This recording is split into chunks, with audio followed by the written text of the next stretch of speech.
Bonsoir à toutes et à tous.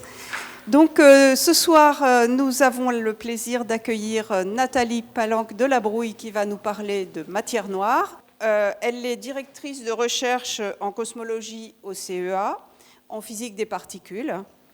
Elle a obtenu l'année dernière le prix Joliot-Curie de la femme scientifique de l'année. C'est ce qui m'a fait avoir très envie de l'inviter ici.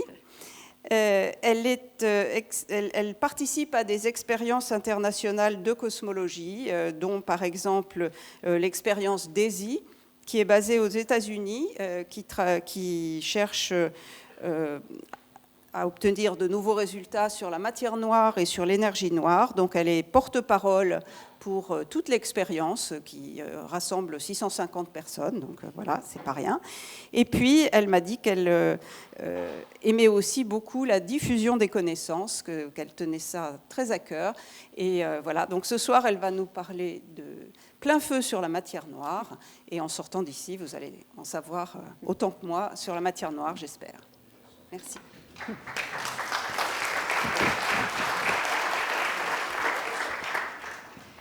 Bonsoir à tous, je suis vraiment très heureuse d'être ici et d'ouvrir cette nouvelle séance de conférence, saison de conférence à l'Institut d'astrophysique de Paris, et je tiens à remercier justement l'IAP et tout particulièrement Florence pour cette invitation. Donc ce soir, je vais vous parler d'un des mystères les plus tenaces de l'astrophysique, puisqu'il s'agit de cette lancinante histoire de la matière noire. Alors, juste en deux mots, qu'est-ce que la matière noire ? C'est une matière invisible, qu'on ne voit pas, mais dont on sent pourtant la présence, qui est extrêmement diffuse et omniprésente. Alors, pour la matière noire, disons pas sa présence, bien plus que les étoiles ou les galaxies, qui semblent pourtant les premiers objets qui sautent aux yeux lorsque l'on se tourne vers notre univers.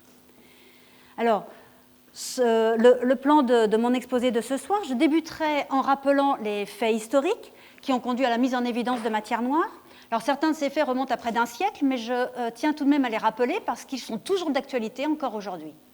Ensuite, dans un deuxième temps, avoir mis en évidence l'existence de matière noire ne veut pas dire qu'on ait compris la matière noire. Et donc nous nous tournerons vers les différents moyens que l'on met en œuvre pour tenter d'en percer le mystère, de comprendre sa nature, sa composition et ses propriétés.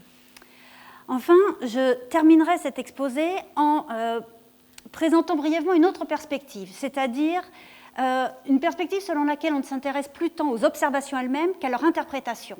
C'est cette approche que j'appelle législative. Et dans cette nouvelle approche, nous questionnerons les fondements mêmes de la gravitation et des lois qui régissent l'impact de la gravitation sur la matière.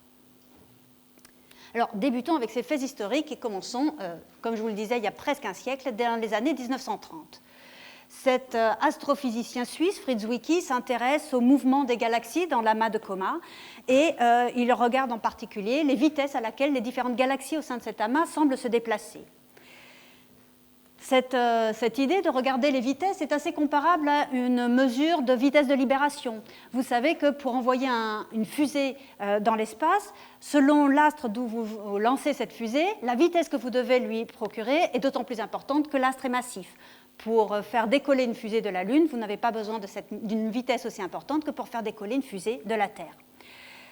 Cette relation entre masse et vitesse est extrêmement bien connue et on peut l'appliquer de la même façon à des objets qui gravitent au sein d'un amas de galaxies comme l'amas de Coma.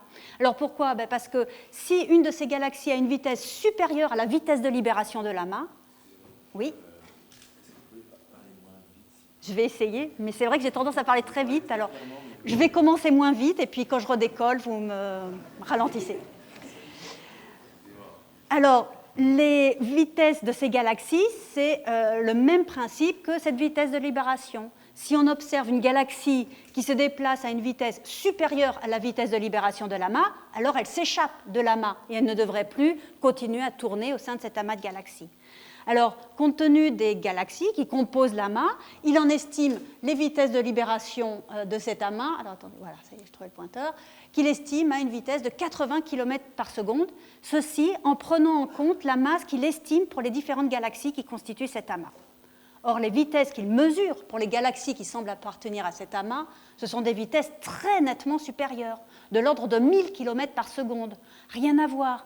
Qu'est-ce que ça veut dire ? C'est que puisque la vitesse de libération est associée à la masse de l'objet, mais pour que les galaxies aussi rapides que 1000 km par seconde appartiennent encore à l'amas, c'est que l'amas est beaucoup plus lourd que la masse qu'il avait estimée pour cet amas à partir de la lumière émise par les étoiles qui composent cet amas de galaxies. Il faut une quantité de matière non lumineuse très conséquente, à peu près 100 fois plus importante que la quantité de matière qu'il observe sous la forme d'étoiles dans cet amas de galaxies.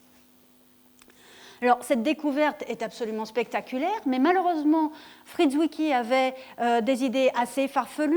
Il n'était pas particulièrement apprécié par ses collègues, encore moins par les étudiants qu'il avait tendance à critiquer à longueur de journée. On rapporte qu'il traitait ses collègues d'idiots sphériques. Alors, certains lui demandaient pourquoi sphérique, et il disait quel que soit l'angle sous lequel tu le regardes, il est toujours aussi idiot. Ce n'est pas avec des commentaires comme ça qu'il s'attirait particulièrement la compassion de ses collègues, et pas davantage, d'ailleurs, la crédibilité pour certaines de ces découvertes pourtant fantastiques qu'il a effectuées de son vivant. Donc cette idée de masse manquante au sein de l'amas de commun est restée assez inaperçue pendant pas loin de 40 ans. Et on a commencé à reparler de matière noire dans les années 1970 en s'intéressant à des galaxies individuelles. Alors, cette fois-ci, la comparaison que je vais vous faire, c'est avec un système solaire. Le système solaire, l'essentiel de la masse est dans le Soleil. Les galaxies ne sont que des petits grains de poussière dans un système solaire comme le nôtre, et toute la masse de notre système solaire, c'est dans le Soleil. Et donc, on a une loi extrêmement simple qui permet de déterminer la vitesse à laquelle ces différentes planètes tournent autour du Soleil, qui décroît avec la distance de la planète au Soleil et qui croît avec la masse à l'intérieur, mais qui ici est la même pour tous les objets. Donc, dans le système solaire, on peut estimer, on connaît la masse de notre système solaire, et donc, compte tenu de la constante de gravitation et de la distance des différentes planètes au Soleil, on peut prédire la vitesse à laquelle ces différentes planètes tournent autour du Soleil. Et là, cette loi extrêmement simple marche très très bien, et je vous donne ici la courbe dessinée par cette équation, 2 exemples pour Mercure et la Terre en fonction de leur distance, et on retrouve très bien la vitesse de rotation de ces planètes autour du Soleil. Cette équation marchant si bien, cherchons à l'appliquer aux galaxies de la même façon. Et donc voici ici l'exemple d'une galaxie spirale où on va tenter d'appliquer cette même équation à la distribution de masse de la galaxie. Alors la courbe que j'ai dessinée n'est pas tout à fait la même que tout à l'heure. Tout à l'heure, elle faisait que décroître parce que la masse du système solaire, comme je vous le disais, elle est toute dans le Soleil, donc tout au centre. Pour une galaxie, ce n'est pas tout à fait aussi vrai. Toute la masse n'est pas au centre de la galaxie. On continue à augmenter la masse, on continue à faire croître la masse de la galaxie quand on commence à s'éloigner des régions centrales. Puis ensuite, la masse devient à peu près constante parce que les régions périphériques de la galaxie ne comptent plus de façon significative. Et donc, on peut considérer que la masse devient constante et on retrouve la décroissance que l'on avait tout à l'heure. Donc la croissance initiale, c'est juste parce que la masse continue à croître quand on commence à s'éloigner. Et après, on retrouve la même décroissance que tout à l'heure. Donc ça, c'est la courbe simplement à laquelle on s'attend que les objets, donc là les étoiles, tournent autour du centre d'une galaxie comme la nôtre. Et voici les points de mesure. Rien à voir avec la prédiction. Et là, il n'y a pas d'erreur.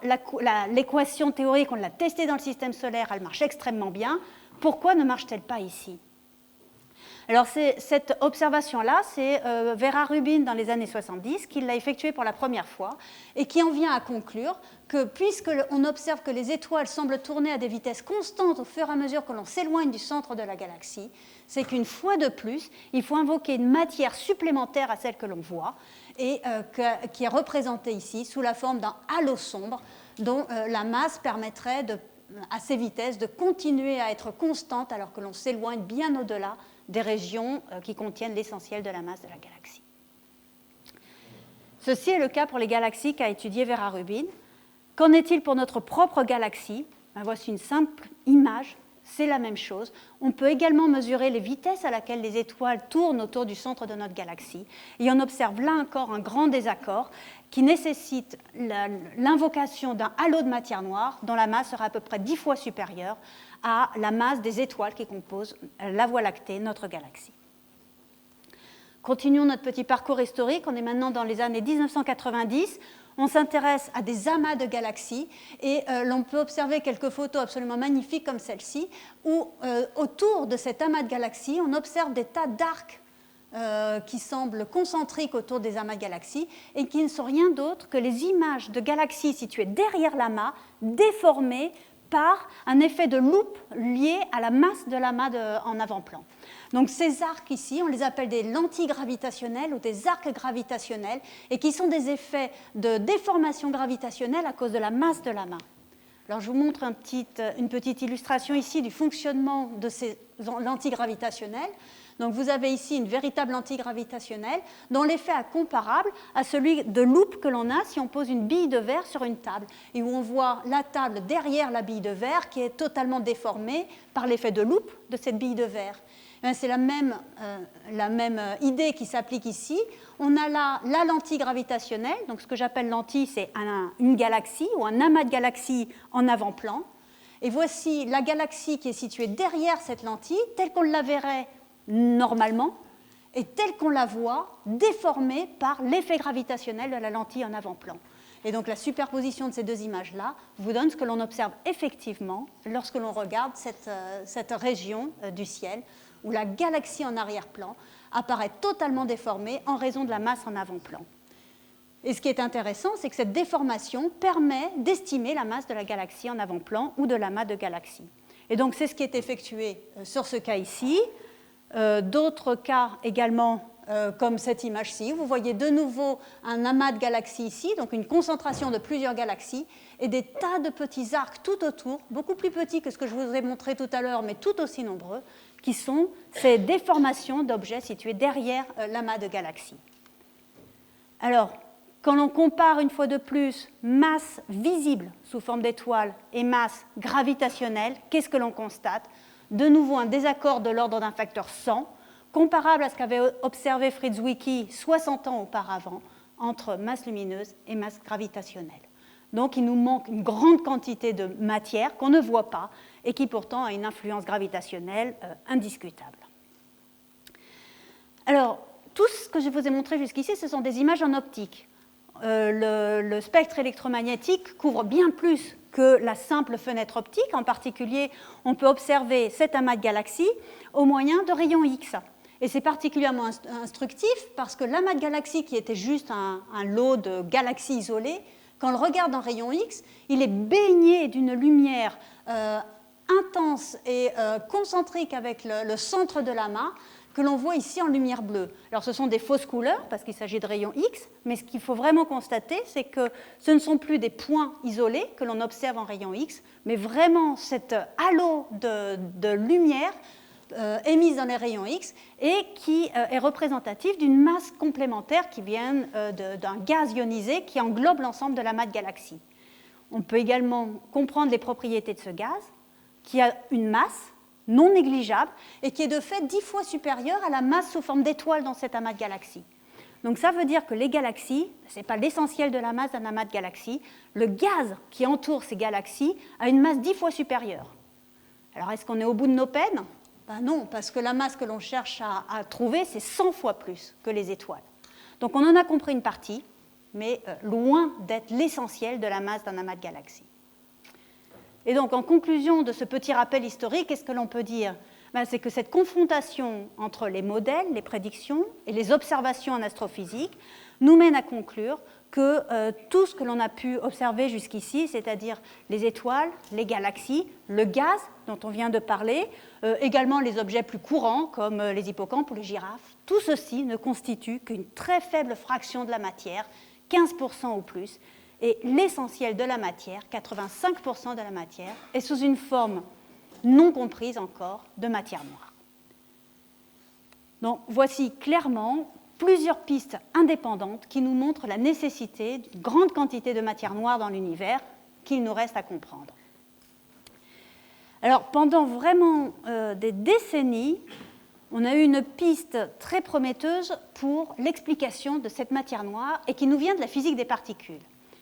Alors, je vous montre ici une petite frise historique très rapide parce qu'en fait elle couvre à peu près 15 milliards d'années, 14 milliards d'années. Ça commence ici avec le Big Bang et on a en fait le suivi chronologique de l'histoire de l'univers et en particulier en fait le Big Bang et son expansion jusqu'à la formation des galaxies aujourd'hui. Donc le Big Bang, c'est une soupe extrêmement dense et chaude, un plasma initial dans lequel tout ce que l'on observe aujourd'hui est sous forme de particules qui interagissent perpétuellement les unes avec les autres. L'univers est en expansion, peu à peu ces particules se distancent les unes des autres, les protons et les électrons se combinent entre eux pour devenir de la matière neutre, l'hydrogène, puis l'hélium, on forme les éléments les uns après les autres, petit à petit on finit par former des étoiles, des galaxies et un univers qui ressemble à l'univers que l'on voit aujourd'hui. Dans cette soupe de particules initiales, il y a non seulement les particules que l'on connaît aujourd'hui, mais d'autres particules que la physique des particules, que le modèle standard de la physique des particules invoque de façon assez naturelle pour compléter son modèle standard. Et parmi ces particules exotiques, que l'on n'a pas encore observées aujourd'hui, mais qui semblent nécessaires pour compléter le modèle standard de la physique des particules, sont certaines particules que l'on appelle des WIMPs, qui est un acronyme anglais qui veut dire des particules massives, interagissant très peu, qu'on n'a pas mis en évidence aujourd'hui, mais qui sembleraient naturellement présentes dans ce modèle. L'intérêt de ces WIMPs, alors je vous remontre parce que là, ça fait longtemps que c'est passé. Dans ce plasma initial où les particules interagissent sans cesse les unes avec les autres, les WIMPs sont des particules qui peuvent s'auto-interagir, s'auto-annihiler, et s'auto-annihilant forment des photons gamma comme toute particule qui s'annihile, qui n'émet plus que de la lumière. Mais l'univers étant en expansion, tous les WIMPs ne se seront pas annihilés, et aujourd'hui, il devrait en rester une certaine quantité.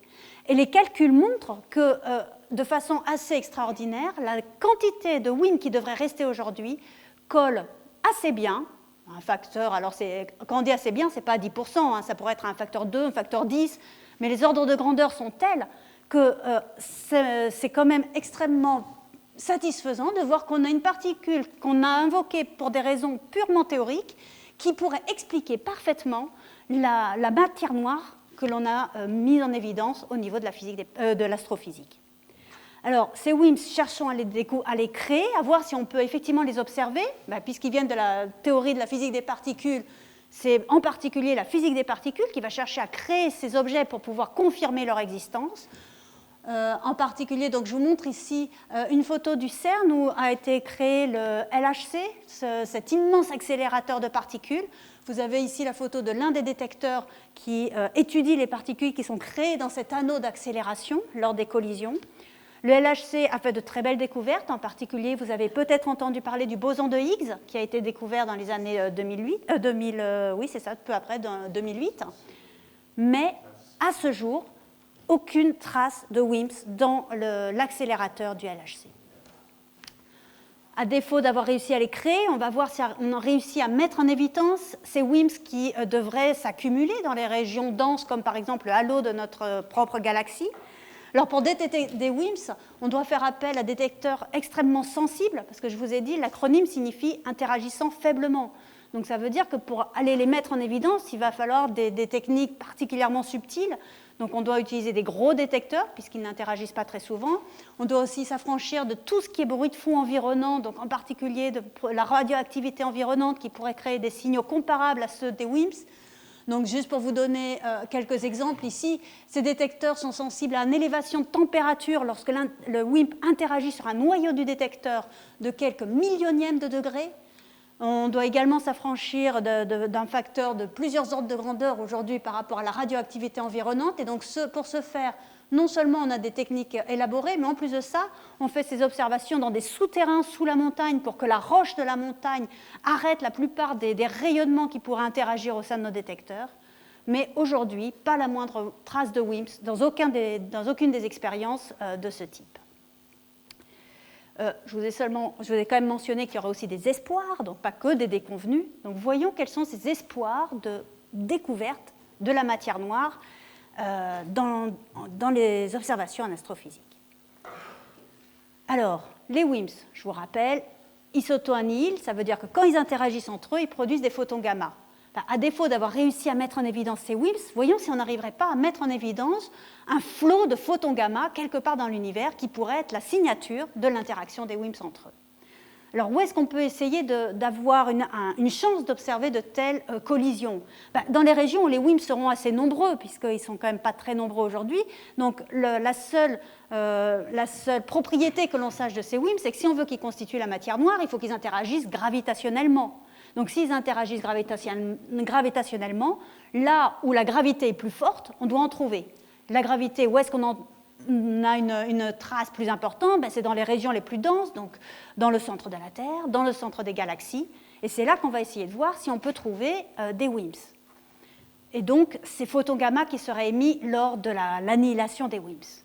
C'est l'objectif, entre autres, d'un satellite qui s'appelle le satellite Fermi, qui a été lancé par la NASA en 2008. C'est un détecteur de rayons gamma et qui va en particulier aller observer le centre des galaxies et le centre de notre galaxie, la Voie lactée. Alors voici, juste parce qu'elle est jolie, une image de la Voie lactée en optique. Voici la même Voie lactée, mais alors tout à l'heure, c'est telle qu'on la voit dans le ciel, avec le fait qu'elle apparaît effectivement non horizontale dans le ciel. Maintenant, pour faire des études en astrophysique, on la place horizontale. Donc, notre Voie lactée ici, c'est le plan horizontal dans cette image. Et la zone centrale que l'on voit ici, c'est le centre de notre Voie lactée. Alors, il ne paraît pas beaucoup plus brillant que le reste. Au contraire, on aurait envie de dire qu'il est plus sombre que d'autres régions. Pour le centre, ce n'est pas terrible. Mais en fait, c'est parce que toutes les étoiles qui sont dans le centre de la Voie lactée sont masquées en grande partie par un nuage de poussière qui absorbe la lumière des étoiles. Donc ça, c'est la région centrale de notre Voie lactée, toujours en optique. Mais maintenant, intéressons-nous à ce que Fermi observe de cette région-là, mais cette fois-ci dans le domaine des rayons gamma. Et voici l'image obtenue par Fermi. Rayons gamma, donc une fois de plus, je suis obligée de faire appel à des fausses couleurs pour vous montrer ce que l'on observe. Mais voici le centre de la Voie lactée de notre galaxie en rayons gamma. Alors, les espoirs commencent à renaître. On a bien une accumulation de photons gamma qui proviennent du centre de la galaxie. Alors, zoomons un petit peu plus sur cette région-là. Bon, ce n'est pas une région très, très lisse, très uniforme. On a des taches ici, des excroissances, qu'en fait on peut associer à des pulsars, donc des objets bien spécifiques qui sont des résidus stellaires et que l'on sait émettre des photons gamma. On a une liste assez, peut-être pas exhaustive, mais assez complète de pulsars dont on connaît l'existence dans la région centrale de la Voie lactée, donc on peut les enlever. Et voici le résidu, donc l'image qui nous reste des photons gamma observés par Fermi. Une fois qu'on a enlevé tous les pulsars connus, il y a encore une zone qui émet des photons gamma dans la région centrale de notre Voie lactée, donc ce qui correspond assez précisément à ce que l'on espère observer de la preuve d'une accumulation de WIMPs dans la région centrale de notre Voie lactée. Alors voilà ce qu'on a pu observer dans notre galaxie. Est-ce que l'on peut voir la même signature dans une autre galaxie pour pouvoir affirmer que l'on a bel et bien mis en évidence des WIMPs? Alors tournons-nous vers notre plus proche voisine, la galaxie d'Andromède, que l'on voit ici en optique, donc dans le domaine visible. Et voici ce que Fermi a observé sur la galaxie d'Andromède, un énorme flash de rayons gamma qui semble également provenir de la région globalement centrale de Andromède ou M31. Alors, qu'est-ce que l'on doit en conclure? Est-ce que l'on a enfin découvert les WIMPs? Essayons d'interpréter un petit peu ces données. On a observé deux galaxies qui sont complémentaires. Dans notre Voie lactée, les observations ne sont pas très faciles parce qu'on est nous-mêmes dans la Voie lactée, donc on est dans le plan de la Voie lactée. Ce n'est pas toujours facile d'aller distinguer les objets individuels et l'effet de projection des photons que l'on observe. Pour Andromède, on la voit quasiment de face, c'est beaucoup plus simple. Par contre, Andromède est plus loin, donc on n'est pas aussi capable dans la galaxie d'Andromède d'aller enlever un à un les pulsars dont on sait émettre également des photons gamma. Néanmoins, dans les deux cas, on voit une émission qui provient de la région centrale, et donc ça, c'est vraiment ce que l'on recherche. Malheureusement, on sait qu'il existe des types de pulsars qui ne sont pas ceux que l'on a pu enlever, mais qu'on appelle des pulsars recyclés, c'est-à-dire des objets vieux, mais qui ont continué à accumuler de la matière grâce à la proximité d'une étoile voisine, compagnon de ce pulsar, et qui continue à alimenter le pulsar et à le faire tourner plus vite, c'est pour ça qu'on l'appelle recyclé ou milliseconde, et qui de nouveau va émettre des photons gamma. Donc malheureusement, ces petits pulsars-là, qui sont associés à des étoiles qui vivent extrêmement longtemps, peuvent se trouver un peu n'importe où dans les galaxies et pourraient créer un signal comparable à celui que l'on a observé. Donc, côté rayon gamma, qu'est-ce que l'on peut dire? On a observé des accumulations de photons gamma depuis le centre de 2 galaxies, la Voie lactée et notre plus proche voisine, la galaxie d'Andromède. Malheureusement, on a 2 interprétations possibles pour expliquer cette accumulation. Et donc aujourd'hui, on ne peut pas trancher clairement. Et il nous faut des observations complémentaires pour savoir s'il s'agit de pulsars recyclés ou bel et bien des WIMPs que l'on recherche. Bon, des astrophysiciens ne s'arrêtent pas nécessairement à une seule observation. Et même si l'on a des raisons d'aller chercher des WIMPs sous la forme de rayons gamma, essayons de voir néanmoins quelles sont les autres signatures possibles de matière noire, pas uniquement dans les rayons gamma, mais dans d'autres types d'observations, par exemple les rayons X. Voici ici une carte, alors avec des observations superposées optiques et rayons X de l'amas de Persée, donc un autre amas de galaxies, sur lequel je me concentre à présent sur les émissions dans le domaine des rayons X. Alors, dans le domaine des rayons X, on a beaucoup plus basse énergie que les rayons gamma. C'est là que l'on observe des observations provenant des transitions électroniques des différents éléments. Et sur cet amas-là, on arrive à voir, on a une émission X, donc qui est ici dans ces fausses couleurs, qui est extrêmement intense, et dont on arrive à comprendre l'essentiel de l'intensité, à l'exception d'une petite zone en énergie, ici, autour de 3,5 kV. Donc ça, c'est la distribution des résidus une fois qu'on a enlevé toutes les contributions connues. Donc on a une intensité qui est essentiellement nulle, puisqu'on a enlevé tout ce qui était connu. Mais là, il y a clairement un signal à une énergie de 3,5 kV qu'on n'arrive pas à expliquer par aucune des interprétations que l'on a pu invoquer, ni instrumentale, ni observationnelle, compte tenu de toutes les transitions auxquelles on s'attend. Là, ces rayons X, on ne parle plus de WIMPs. Les WIMPs, je vous avais dit, c'était dans le domaine des rayons gamma qu'on devait les chercher. Donc là, il s'agit de quelque chose de nouveau, à des énergies beaucoup plus basses, donc un objet qui n'a rien à voir avec les WIMPs, mais qu'on a baptisé, par exemple, neutrinos stériles. Alors, on cherchait un candidat pour la matière noire, et qu'est-ce que l'on a en fait? On en a 2 potentiels. Aucun des 2 totalement confirmé aujourd'hui, mais 2 candidats au lieu d'un. Alors, comparons un petit peu les cartes d'identité de ces 2 candidats. Je vous ai parlé très longuement de WIMP. On a une extrêmement forte motivation théorique pour l'existence de WIMPs, puisqu'ils sont prédits par la physique des particules. En ce qui concerne les neutrinos stériles, il ne s'agit pas de motivation théorique, ils nous sont un petit peu tombés dessus sans qu'on les cherche véritablement. Donc au niveau de la motivation, c'est beaucoup plus moyen. Dans aucun des 2 cas, on a de preuves directes de son existence. Par contre, on a des indications de phénomènes qui pourraient s'expliquer par l'un ou l'autre de ces 2 candidats. La différence principale entre ces 2 candidats de matière noire, le WIMP, c'est un objet extrêmement lourd. Et comme tous les objets lourds, il est peu mobile. Le neutrino stérile, à l'inverse, c'est un objet léger. Et comme la plupart des objets légers, c'est un objet rapide. Et cette notion de lourd et peu mobile ou léger et rapide, ça rappelle ce qu'on peut avoir dans des gaz. Et donc, ce que l'on va maintenant, ce à quoi on va s'intéresser, c'est ce que l'on appelle la température de la matière noire. Et on associe le WIMP, objet lourd et peu mobile, à un gaz froid. Et donc, on va l'appeler matière noire froide. Et on associe le neutrino stérile rapide et léger à un gaz chaud. Et on va l'appeler matière noire chaude. Et c'est pour ça que je vous disais qu'on peut aborder cette question sous plusieurs angles. On peut chercher à comprendre les objets, mais on peut essayer, à défaut de trouver la preuve que les objets sont ceux que l'on cherche, à en comprendre les propriétés.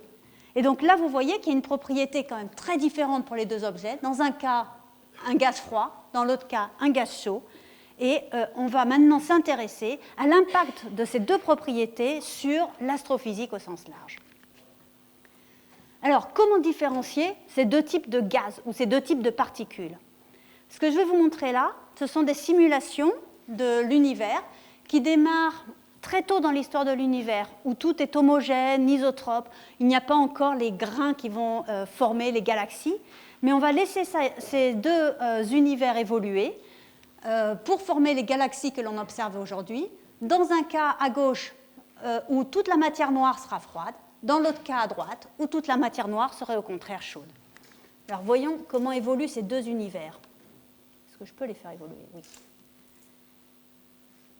Donc peu à peu, lorsque la matière noire est froide, les premières galaxies se forment très tôt, parce que comme ça bouge peu, les puits de potentiel vont pouvoir accumuler très rapidement la matière autour d'elles. Dans le cas de l'univers chaud, comme vous voyez là, ça va être beaucoup plus lent. on n'en est il y a 10 milliards d'années. On continue à laisser ces deux simulations évoluer vers aujourd'hui. 5 milliards d'années, 4 milliards d'années, elles commencent à se ressembler. C'est pas juste fortuit, c'est espérable, parce que ces simulations doivent représenter ce que l'on observe aujourd'hui. Donc il faut qu'au départ, ce soit homogène, qu'aujourd'hui, elles se ressemblent suffisamment pour que les deux soient réalistes. Mais on a vu que les étapes intermédiaires sont extrêmement différentes. Donc là, vous avez dans les deux cas une grosse galaxie, comme la Voie lactée, mais formée dans deux cas d'univers très différents. Alors, allons un petit peu plus loin. Donc, on l'a vu, non, c'est pas là, hop, ici. Dans des étapes tôt dans l'histoire de l'univers, ici, il y a 12 milliards d'années, ces deux cosmologies, ces deux univers n'ont rien à voir.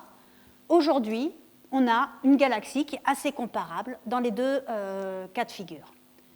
J'ai dit assez comparable. Mais alors maintenant, intéressons-nous de plus près à cette galaxie qui a été formée et voyons si dans les détails, il n'y a pas des différences quand même essentielles. Est-ce que vous voyez une différence fondamentale entre ces deux galaxies, à gauche et à droite, qui sont la même galaxie, mais dans deux conditions différentes de matière noire? Est-ce que vous voyez quelle est la différence principale que l'on peut mettre en évidence? Voilà, là, il y a des grumeaux, une quantité de grumeaux qui est nettement plus importante qu'ici. Ces grumeaux, ces densités d'étoiles, qu'est-ce que ça peut être? Autour d'une Voie lactée, par exemple, ce sont des petites galaxies satellites. De fait, de la Voie lactée, on sait qu'il existe des petites galaxies satellites. Il y a la galaxie naine du Sagittaire, mais décidément, voilà. Donc, ce sont des tas de petites galaxies satellites qui sont extrêmement nombreuses dans le cas de matière noire froide, très peu courantes dans le cas de la matière noire chaude. Alors, comparons à ici la cartographie des galaxies satellites que l'on connaît dans la Voie lactée. À ce jour, on en connaît une cinquantaine. C'est pas terrible. Là, on en voudrait des dizaines de milliers. Là, on en voudrait peut-être une cinquantaine. Alors, est-ce que c'est là la réponse? Retournons-nous de nouveau vers les simulations numériques. Cette simulation numérique que je vous ai montrée tout à l'heure, c'est une simulation numérique de matière noire.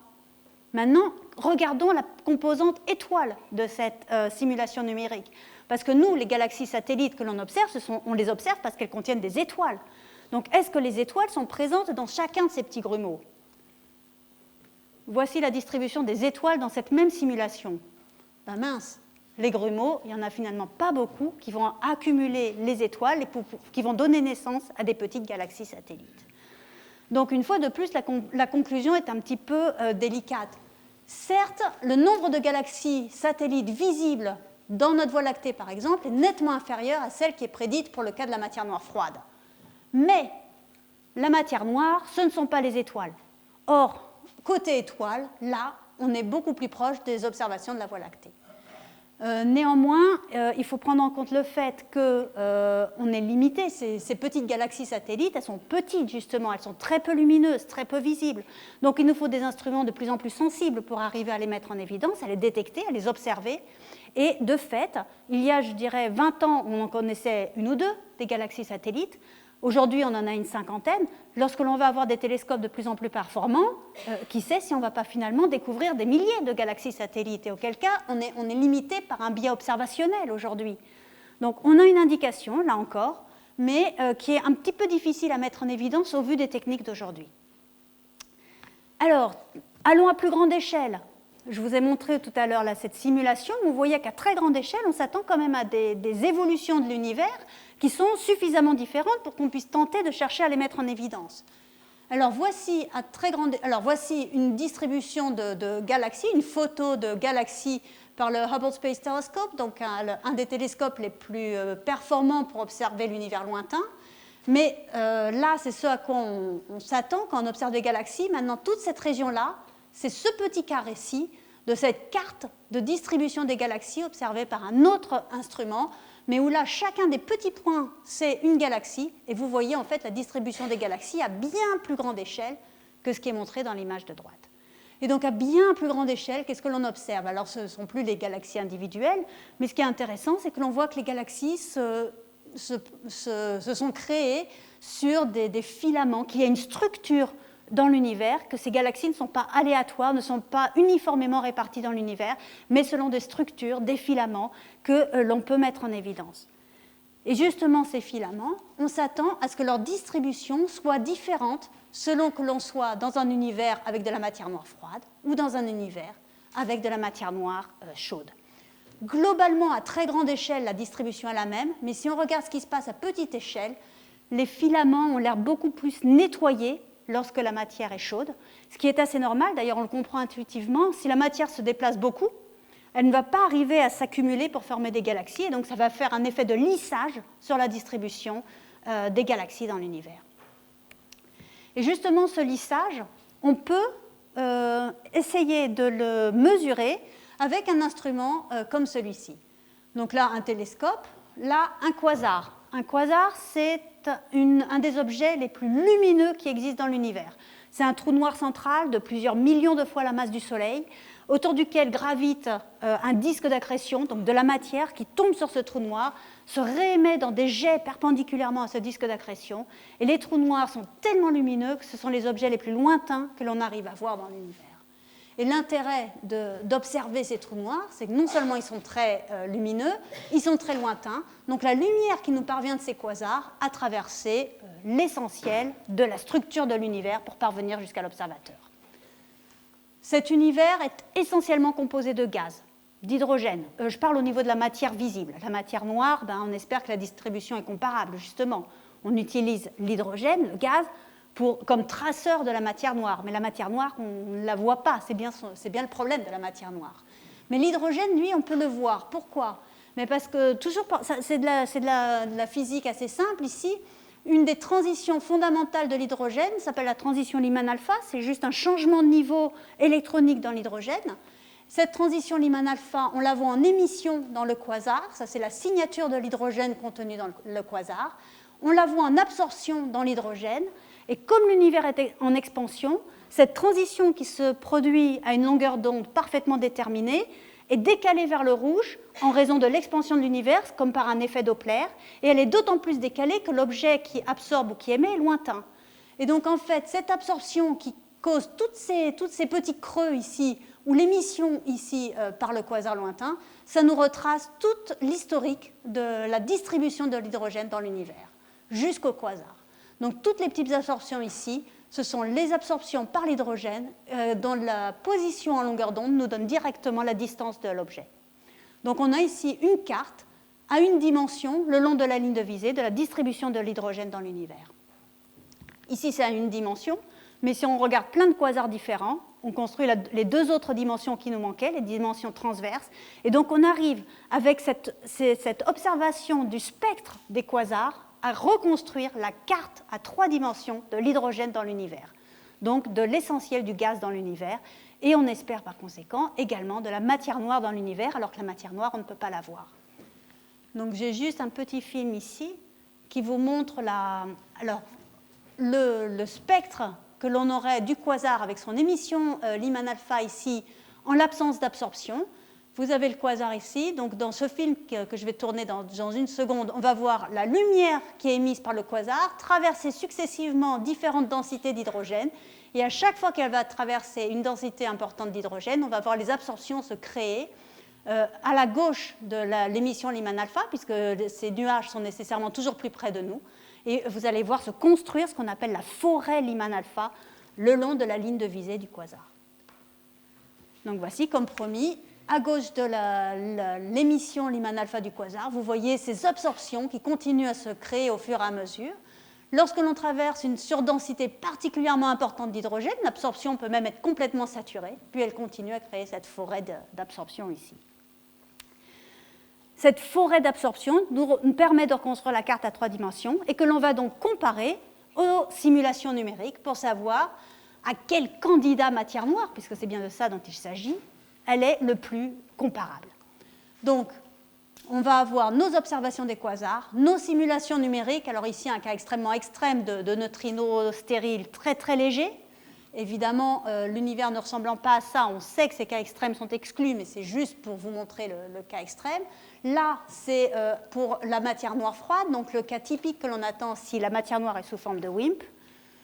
Aujourd'hui, je dirais qu'on est dans les balbutiements de cette approche, mais on commence déjà à pouvoir... Donc, on a exclu une bonne partie des neutrinos stériles. ils sont mis en difficulté, c'est-à-dire que l'univers ressemble plutôt à un univers de matière noire froide, mais tout n'est pas exclu, et en fait on arrive encore à avoir des neutrinos stériles dont la masse serait suffisamment élevée pour qu'elle puisse néanmoins produire un univers qui soit comparable à celui que l'on observe.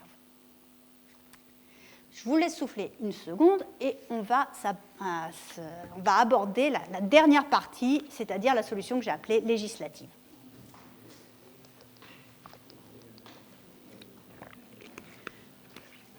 Donc jusqu'ici, pour faire un petit résumé, tout ce qu'on a vu, c'est on a des preuves indiscutables qu'il y a un désaccord entre la masse gravitationnelle et la masse sous forme d'objets visibles dans l'univers, que ce soit à l'échelle des galaxies ou à l'échelle des amas de galaxies. Ce désaccord, on a essayé jusqu'ici, pendant les premières 40 minutes de cet exposé, de l'expliquer par des candidats matière noire, c'est-à-dire des particules, des objets qui peuvent expliquer ce désaccord par leur présence, c'est-à-dire on prend un certain nombre de particules, on les multiplie par une masse, ça nous fait la masse totale de matière noire sous cette forme de particules et qui pourrait expliquer ce désaccord. On a invoqué deux types de particules, les particules lourdes, qu'on associe à de la matière noire froide, les WIMPs, des particules très légères, les neutrinos stériles, qu'on associe à de la matière noire chaude ou tiède. Dans les deux cas, on a eu des indications possibles, des observations, que ce soit avec le satellite en rayon gamma Fermi, que ce soit les observations en X, qui pourraient s'expliquer par ces candidats matière noire, mais qui ont malheureusement également d'autres explications potentielles, plus astrophysiques, et donc on n'arrive pas encore aujourd'hui à trancher complètement entre ces deux approches, ces deux candidats de matière noire. Maintenant, la proposition que je vous fais, c'est d'aborder le problème sous une forme différente. Et si, au lieu d'expliquer ces désaccords par des objets qui nous expliquent la matière noire, on cherchait à remettre en question les fondements de la gravitation. Est-ce que des fois, ce ne sont pas nos lois de la gravitation qui sont à remettre en cause plutôt que les observations qu'il va falloir interpréter par trouver de la matière, en trouvant des objets qui vont remplir cette matière noire? Et donc, la dualité ici, est-ce qu'il s'agit de matière noire ou au contraire, est-ce qu'il s'agit d'une modification des lois de la gravité? Alors, une modification des lois de la gravité, un des modèles qui a été le plus invoqué dans ce contexte-là, c'est le modèle monde. Ce modèle présente l'avantage indiscutable de pouvoir expliquer, par exemple, les courbes de rotation des galaxies spirales. Pourquoi? Parce que, selon ce modèle, la force de gravitation ne décroîtrait pas aussi vite avec la masse, donc ici avec le rayon, puisque est-ce que je dis une ânerie là? Non, c'est ça, c'est bien avec la distance. Ne décroîtrait pas aussi vite avec la distance que la théorie de la gravitation standard. Et donc, si elle ne décroît pas aussi vite avec la distance, au lieu d'avoir cette vitesse qui chute, ici selon le modèle keplerien standard, on pourrait avoir des vitesses qui continuent à être raisonnablement stables, comme le sont les observations. Et donc, selon la théorie de monde, on n'a plus besoin d'un halo de matière noire et on explique directement les observations. Alors ça, c'est bien beau. Le modèle est quasiment construit sur cette théorie, sur ce principe et ces observations de courbes de rotation. Est-ce qu'on peut confronter le modèle à d'autres observations qui permettent de savoir si le modèle tient la route ou si au contraire on a un problème avec ce modèle? Eh bien oui. On a vu au début de cet exposé le cas des amas de galaxies. Et on va voir qu'avec les amas de galaxies, on va pouvoir tester particulièrement bien cette idée de gravité modifiée. Un amas de galaxies, c'est une accumulation de galaxies, telles qu'on le voit en optique, mais surtout, je vous ai dit que l'essentiel de la masse dans un amas de galaxies n'est pas dans les galaxies de cet amas, mais dans le gaz qui enveloppe l'ensemble de cet amas. Et vous avez donc ici le même amas de galaxies, donc c'est ce même carré-là, mais observé en rayon X, et où de nouveau, ce dont on se rend compte, c'est qu'il ne s'agit pas d'objets individuels, mais d'un halo de gaz qui englobe l'ensemble de l'amas de galaxies. Et je vous avais mentionné que l'essentiel de la masse d'un amas de galaxies est sous cette forme de gaz. Il y a à peu près un facteur 10 entre la masse du gaz et la masse des étoiles qui composent la galaxie. Alors juste pour simuler maintenant une situation dans laquelle on va pouvoir tester ce modèle. Imaginez qu'on ait deux amas de galaxies qui vont entrer en collision l'un avec l'autre. Voici le premier amas de galaxies, le deuxième. Donc j'ai schématisé ici. Les galaxies, ce sont ces petites ellipses de toutes les couleurs. Ce que j'ai représenté en marron, c'est le gaz qui est présent dans tous ces amas de galaxies et qui englobe l'ensemble des galaxies de l'amas. Et la courbe en pointillé bleu, c'est la distribution de masse de ces amas de galaxies telle qu'on pourrait la reconstruire au moyen des lentilles gravitationnelles dont je vous ai parlé également au tout début de cet exposé. Vous vous souvenez, ces arcs déformés autour des amas de galaxies qui sont la manifestation de la présence d'un objet massif en avant-plan et dont la distribution nous permet de reconstruire la masse de l'objet en avant-plan. Donc voici sur mes deux amas de galaxies qui maintenant entrent en collision. Donc que va-t-il se passer lorsque ces deux amas de galaxies entrent en collision? Les galaxies sont un amas de galaxies, d'un point de vue optique et juste des galaxies qui le composent, c'est essentiellement du vide. Les galaxies sont extrêmement éloignées les unes des autres. Même les étoiles d'ailleurs au sein d'une galaxie. Entre nous et notre étoile la plus proche, il y a 4,2 années-lumière. Vous vous rendez compte des distances, alors que sur Terre tout paraît extrêmement dense. Lorsqu'on regarde juste l'étoile la plus proche, il faut 4 années à la vitesse de la lumière pour y aller. Si on dispatchait toute la matière de l'univers de façon isotrope, on aurait un atome d'hydrogène par mètre cube. Donc essayez d'imaginer par rapport à la densité de la matière ici. Ça n'a absolument rien à voir. L'univers est vide. Donc même un amas de galaxies, les galaxies dans un amas de galaxies, elles sont extrêmement éloignées les unes des autres. Et donc après la collision entre ces deux amas de galaxies, les galaxies elles ne se sont même pas vues. Elles ont traversé comme ça et on retrouve toutes les galaxies de ce premier amas ici et toutes les galaxies de ce deuxième amas ici. En ce qui concerne le gaz, il y a un autre problème. Vous avez déjà essayé peut-être de faire passer de la fumée de cigarette, par exemple, à travers une pièce. La fumée, elle ne va pas traverser la pièce. Le gaz entre en collision avec l'air de votre pièce et va lentement diffuser, mais certainement pas traverser la pièce. Et cette diffusion du gaz va faire que le gaz, lui, lors de l'amas de galaxies, va se retrouver coincé dans la région centrale. Donc maintenant, à vous de travailler. Où se retrouve... Si on peut reconstruire la distribution de masse de cette situation-ci, c'est-à-dire d'une région dans laquelle il y a eu une collision entre deux amas de galaxies, imaginez qu'il y ait des galaxies en arrière-plan qui nous permettent de reconstruire la distribution de masse dans cette situation-ci, où va-t-elle se trouver? Autour des galaxies ou autour du gaz central? J'entends gaz, est-ce qu'il y a d'autres points de vue? Tout le monde dit le gaz? Bon, alors vous avez vraiment bien suivi. Pas de souci. La distribution de masse se retrouve nécessairement au niveau du gaz, puisque je vous ai dit, le gaz est 10 fois plus massif que les galaxies qui composent l'amas. Donc là, on n'a pas de matière noire. Ceci est vrai qu'il y ait de la ceci est vrai même si les lois de la gravité sont modifiées. Parce que le fait que les lois de la gravité sont modifiées ne veulent pas dire qu'elles ne sont plus liées à la gravité. Qu'elles aient la même influence ou pas en fonction du rayon, elles restent liées à la masse. Donc que les lois de la gravité soient modifiées ou pas, ceci est toujours vrai, et même dans un cas de gravité modifiée, comme monde, on doit retrouver l'essentiel de la masse dans la région où est situé le gaz. Maintenant, imaginons qu'on soit dans un cas où on est de la matière noire, donc on oublie les lois modifiées de la gravité, on se remet dans l'interprétation principale de mon exposé, où on explique le désaccord par de la matière noire, qui est ici représentée par les régions grises. Donc on refait notre scénario de collision entre deux amas de galaxies. Donc pour les galaxies, rien n'a changé. Pour le gaz, rien n'a changé non plus. Qu'en est-il de la matière noire? Donc repensez à WIMPs. Qu'est-ce que ça voulait dire? Objet massif interagissant faiblement. Weakly interactive massive particle. Particule massive interagissant faiblement. Interagissant faiblement, ça sous-entend qu'elle ne va pas interagir avec elle-même, notablement. Et donc la matière noire, on s'attend à la retrouver au même endroit que là où on a les galaxies suite à la collision de cet amas. Alors maintenant, si vous vous souvenez les rapports entre matière noire, masse de la matière noire, masse du gaz et masse de la galaxie.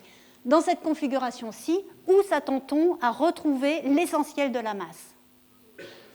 Je n'ai pas entendu? Autour des galaxies, est-ce que tout le monde est d'accord?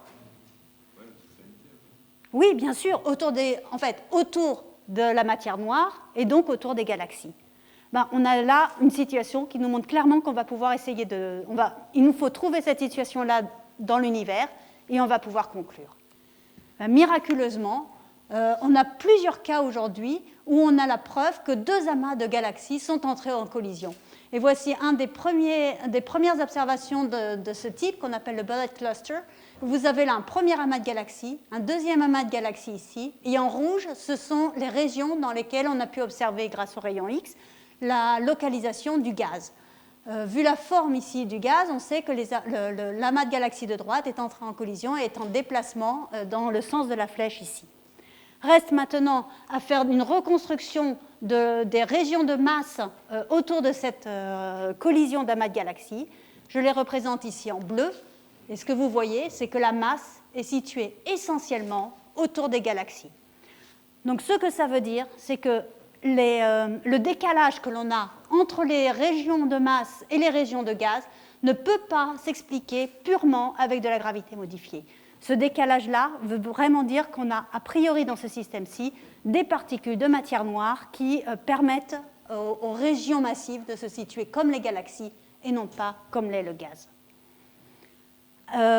Aujourd'hui, on arrive à avoir des modèles de gravité modifiée où on arrive à un peu mieux être en accord avec ce type d'observation, mais c'est néanmoins une indication très forte qu'il nous faut continuer à chercher nos candidats à la matière noire.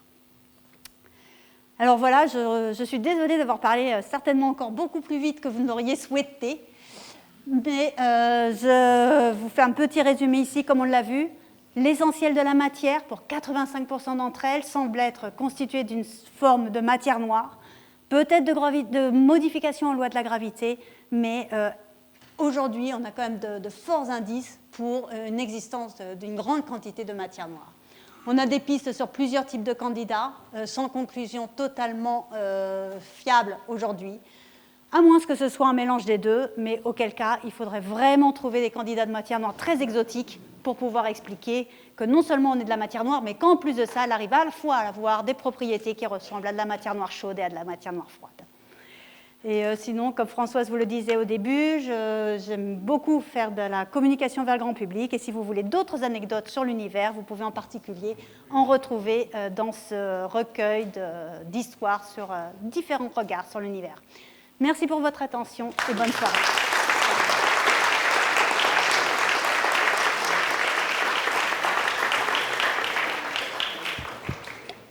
Merci beaucoup, Nathalie. Voilà, on ne sait toujours pas ce que c'est, la matière noire, mais on en sait un petit peu plus quand même qu'au départ. Donc voilà, des questions ? Avec plaisir. Merci beaucoup pour cet exposé passionnant pour un néophyte. Dans le cas des collisions, vous montrez un décalage entre la matière noire et le gaz, mais dans les collisions entre amas de galaxies, il y a quand même des déformations de certaines galaxies. Ah oui. Il y a dans les collisions entre l'amas galaxies, oui. des galaxies qui Oui, sont oui, entrées oui. en collision, après la collision, sont un peu déformées. Alors, Est-ce que, oui. ma question, c'est est-ce que la matière noire est déformée immédiatement ou est-ce qu'il y a un petit décalage dans le décalage alors les qui déformations... permettrait d'évaluer oui. Donc, les interactions? Alors, comme on ne voit pas la matière noire, ce n'est pas facile de répondre directement à votre question. Je vais répondre à une question un petit peu différente. Lorsque l'on a observé vraiment des déformations, c'est lors de collisions entre galaxies, où là, effectivement, on peut voir des jets d'étoiles, des antennes, des effets de marée absolument prodigieux qui peuvent s'étendre sur des distances bien plus importantes que la distance de la galaxie elle-même, la taille de la galaxie elle-même. Ça, ce sont effectivement des effets de marée qui proviennent de la collision directe entre deux galaxies et en particulier liés aussi au gaz qui est à l'intérieur de cette galaxie. Lors d'une collision entre amas de galaxies, on n'a pas aujourd'hui... Enfin, on peut voir si un amas de galaxies est équilibré au niveau de sa distribution des vitesses de déplacement des galaxies à l'intérieur de l'amas, ou pas équilibré. Alors on appelle dans des termes, dans le jargon, virialisé, enfin qu'il suit une distribution de viriel ou pas. Cet équilibre de l'amas de galaxies nous permet de savoir s'il est récemment entré en collision avec d'autres amas de galaxies ou pas, mais on n'a pas en fait d'indication propre de la déformation de l'amas de galaxies, donc encore moins pour la déformation du halo de matière noire qui pourrait englober cet amas. Oui, bonjour. J'arrive pas tout à fait à comprendre par rapport à nous où commence cette matière noire, si elle existe, au-delà du système solaire, plus loin. Comment ça se passe? Est-ce que géographiquement, ça peut se définir? Alors, cette Où est-ce qu'elle question doit est très être, voilà. intéressante. Effectivement, on a l'impression qu'on parle de matière noire à grande échelle et que localement, il n'y en a pas, puisque les planètes tournent autour du Soleil avec rigoureusement la vitesse qui est calculée. Ce que ça signifie, ce n'est pas qu'on n'a pas de matière noire localement, mais que la matière noire localement est sous-dominante. Et ça, c'est associé au fait que l'on vit localement dans des surdensités très importantes. Et plus on commence à regarder à grande échelle, moins la surdensité est importante, et moins le contraste de densité entre matière noire et matière ordinaire est important. Et donc, en fait, la matière noire, elle est a priori omniprésente. On en a une même densité au sein du système solaire qu'on en a si on regarde une région lointaine dans un amas de galaxies. Mais au sein du système solaire, la masse du Soleil et des planètes sont tellement supérieures à la masse totale de la matière noire dans cette même région-là qu'on ne voit pas ces effets. Merci. J'ai lu qu'un de vos collègues du CEA, Gabriel Chardin, que vous connaissez certainement, a mis au point une nouvelle théorie qui se passerait de matière noire et même d'énergie noire. Alors, je lis, il considère que cet univers contient autant de matière que d'antimatière et que l'antimatière possède une masse gravitationnelle négative. Et à la suite de tout ça, il dit on n'a pas besoin de matière noire. C'est farfelu. Bon, Gabriel, c'est pas un farfelu, hein, en tout cas. Hein. Non, et qu'est-ce que vous pensez de son hypothèse? Alors, il est absolument fondamental que l'on continue à explorer toutes les pistes. Donc, il faut absolument, vu ce que je vous ai montré aujourd'hui, on n'a pas encore résolu le mystère de la matière noire et de loin. Donc, il faut absolument que toutes les pistes possibles soient explorées. Et les théoriciens s'en chargent sans aucune difficulté. On a beaucoup de modèles qui permettent de modifier les lois de la gravité et de tenter d'expliquer matière noire et énergie noire.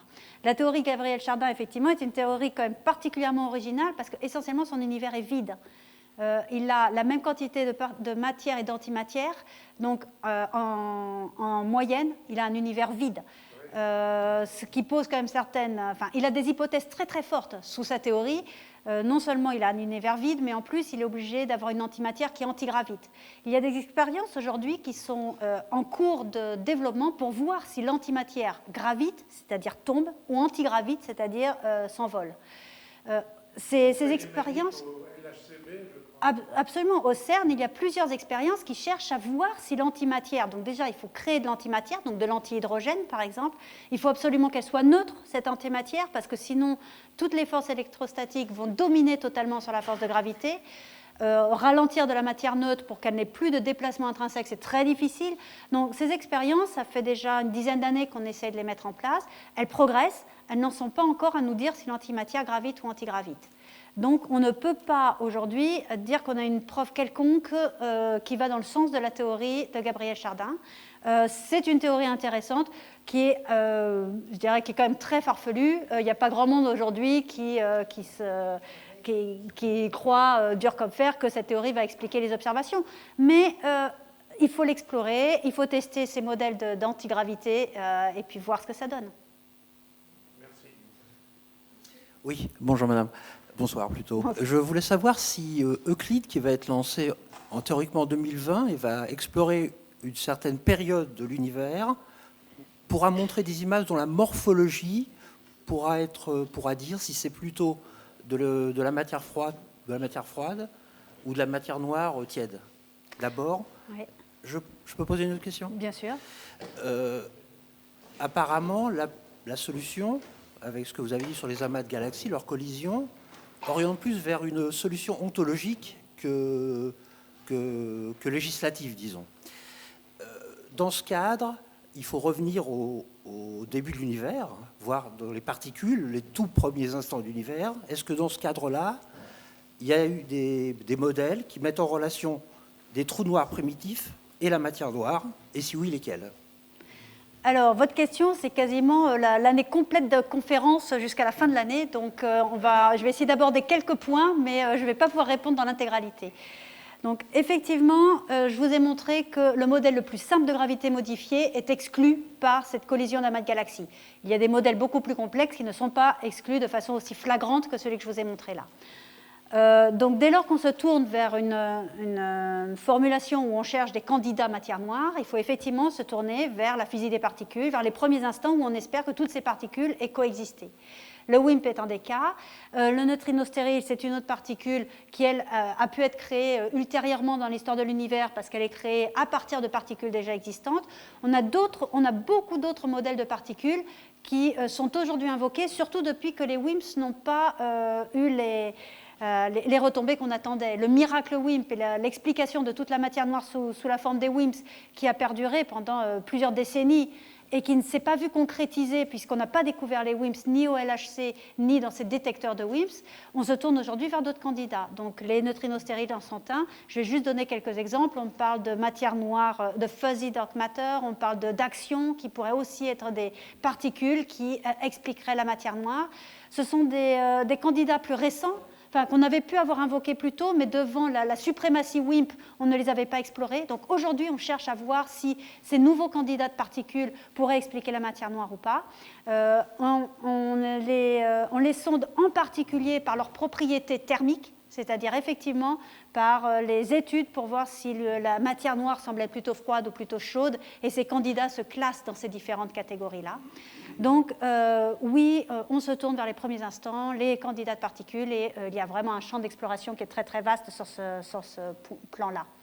Pour le cas particulier d'Euclide, donc Euclide c'est un satellite dont le lancement est prévu aujourd'hui pour 2022. Donc je dis aujourd'hui parce qu'un satellite c'est un projet très long terme, mais quand on a commencé à parler d'Euclide, il aurait déjà dû être lancé. Donc il verra le jour, il progresse. Maintenant, quand la date de lancement effectif sera, c'est à 1 ou 2 ans près, c'est autour de 2022.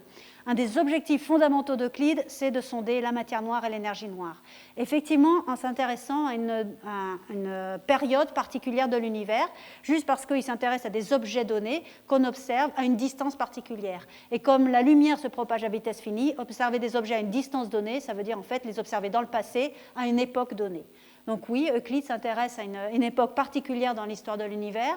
En gros, lorsque l'énergie noire a pris le dessus, alors l'énergie noire, c'est toute notre histoire, on n'en parlera pas aujourd'hui. Juste pour rester sur la partie matière noire, Euclide en particulier va particulièrement s'intéresser à toutes ces déformations d'arc gravitationnel que j'ai mentionnées, qui sont très difficiles à observer depuis la Terre, parce que comme il s'agit d'observer des petites déformations, toute déformation, aberration atmosphérique va perturber ces images-là et donc rendre l'image plus difficile à analyser.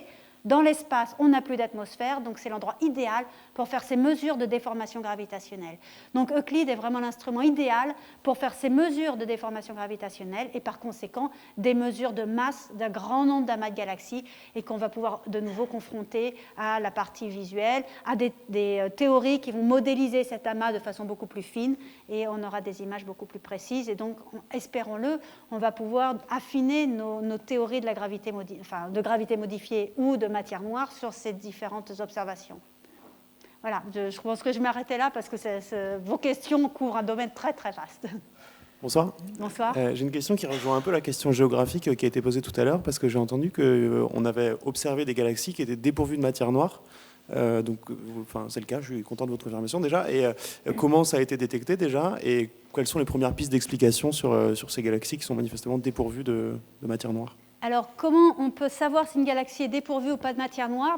C'est en fait de la même façon que l'on se rend compte qu'on a un besoin de matière noire, c'est-à-dire avec une comparaison dynamique passive, c'est-à-dire comparaison entre des vitesses et la reconstruction de la masse sous forme d'étoile. Donc c'est comme ça qu'on se rend compte qu'on a des vitesses qui finalement collent avec la distribution lumineuse et par conséquent on n'a pas besoin de masse dans ces galaxies-là. Alors, il y a plusieurs explications possibles. La communauté n'est pas encore d'accord aujourd'hui, parce qu'il y a eu des observations très récentes, effectivement, sur des galaxies dépourvues de matière noire, dans des cas où on n'avait pas imaginé que ce soit le cas, pour certaines galaxies où on n'avait pas prévu qu'elles soient dépourvues de matière noire. La communauté n'est pas encore en accord sur les explications, mais juste pour vous donner un exemple, on peut effectivement avoir des cas où soit il y a eu une flambée stellaire qui a... on peut dépourvoir une galaxie de matière noire justement par des effets de marée, comme on l'avait mentionné, lors de collisions entre galaxies. Donc, il existe des phénomènes où on pourrait dénuder une galaxie de sa matière noire. Pour les cas qui ont été observés récemment, on n'a pas de consensus aujourd'hui. Une seconde question naïve. Si la matière noire est beaucoup plus importante gravitationnellement que la matière visible, pourquoi ne s'effondre-t-elle pas localement ? Alors, Je dirais plus vite que la matière visible, mais la matière visible est toute la matière est en expansion. Oui, toute la matière est en expansion. Peut-être pas s'effondrer, mais être moins rapidement en expansion, puisqu'il doit y avoir une gravitation sur elle-même. Il y a une gravitation sur elle-même, et de fait, l'effondrement de la matière noire sur elle-même est fondamental pour expliquer la formation des galaxies. Aujourd'hui, on n'arrive pas à former des galaxies s'il n'y a pas de la matière noire au sein des galaxies. C'est-à-dire que les puits de potentiel dominants de la matière noire sont nécessaires pour que les étoiles tombent dans ces mêmes puits de potentiel pour former les galaxies. Donc elles s'effondrent. Maintenant, on le voit aussi dans les films. D'ailleurs, la plupart des simulations que je vous ai montrées, ce sont des simulations de matière noire, pas de galaxies. Et donc, elles s'effondrent bien sur elles-mêmes. Maintenant, tout ça, c'est hypothétique, puisqu'on n'a pas observé véritablement des cartes de matière noire dans l'univers. On commence par les lentilles gravitationnelles, mais pas avec une grande précision aujourd'hui. Bonsoir. Bonsoir. Donc on observe des vitesses 100 fois supérieures que ce qui est prévu. Comment on sait que ce n'est pas un biais de mesure, en fait ? On fait des observations extrêmement lointaines, on voit des écarts très importants, et comment on sait que ce n'est pas notre niveau technologique qui fait qu'on a une précision qui n'est pas au rendez-vous par rapport au phénomène qu'on veut observer ? Justement, parce que vous avez vous-même donné la réponse à votre question. Toutes les mesures sont associées avec une barre d'erreur, une précision de cette mesure que l'on peut quantifier, soit par de la dispersion, quand on fait, par exemple, on prend 500 étoiles à un endroit donné, chacune on a une vitesse qui est associée à une certaine barre d'erreur, seulement quand on fait les 500 et qu'on voit qu'elles sont toutes dans cette région-là, on fait la moyenne entre elles, la barre d'erreur elle est divisée par racine de 500, et à la fin on a une courbe qui est beaucoup plus lisse. Donc en fait on doit nécessairement sur toutes ces observations-là connaître la précision de nos mesures. Et cette précision-là, on peut la mesurer statistiquement, on peut la calibrer avec des instruments. Et donc, on sait aujourd'hui que les observations, dans les barres d'erreur que l'on a, sont incompatibles avec la théorie. Et c'est pour ça que l'on peut vraiment affirmer qu'il y a un désaccord.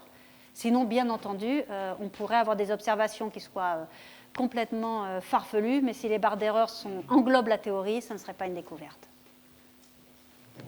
Bon, à moins qu'il y ait une dernière question très très brûlante, on va peut-être quand même s'arrêter là.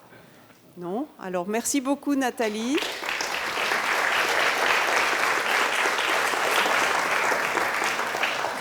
Et rendez-vous dans un mois.